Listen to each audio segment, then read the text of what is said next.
भरधाव वेगाने निष्काळजीपणे एसटी चालवून दोघांना जोराची धडक देऊन गंभीर जखमी केले.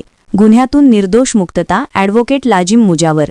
हातकणंगले गावच्या हद्दीत अंबर हॉटेलजवळ सांगली ते कोल्हापूर जाणाऱ्या रोडवर आपल्या ताब्यातील एसटी रस्त्याच्या परिस्थितीकडे दुर्लक्ष करून भरधाव वेगाने व निष्काळजीपणे चालवून दुचाकीवरून जाणारे सुनील पाटील व त्यांचा लहान मुलगा यांना जोरदार धडक देऊन गंभीर जखमी केले प्रकरणी मिलिंद सरवदे या एसटी चालकाच्या विरुद्ध कलम 279, 337, 427 प्रमाणे हातकणंगले पोलीस स्टेशन येथे फिर्याद नोंद झाल्यावरून हातकणंगले पोलीस ठाणे यांनी चौकशी करून सदर अपघात प्रकरणी एसटी चालक सरवदे यांच्या विरुद्ध तपास पूर्ण करून त्याबाबतचे दोषारोप पत्र इचलकरंजी येथील माननीय न्यायालयात पाठविण्यात आले. यावेळी आरोपी एसटी चालक सरवदे यांच्या वतीने ॲडव्होकेट लाजिम मुजावर यांनी माननीय न्यायालयात काम पाहिले.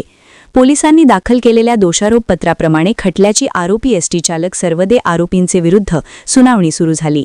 या प्रकरणी माननीय न्यायालयात फिर्यादी, जखमी साक्षीदार, पंच आणि पोलीस यांच्या साक्षी नोंदविण्यात आल्या.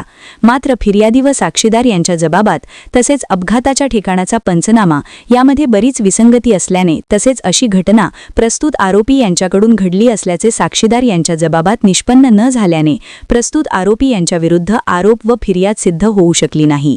याकरिता संशयित आरोपी एसटी चालक सरवदे यांच्या वतीने ॲडव्होकेट लाजिम मुजावर यांनी न्यायालयासमोर प्रभावी युक्तिवाद करून बाजू मांडली.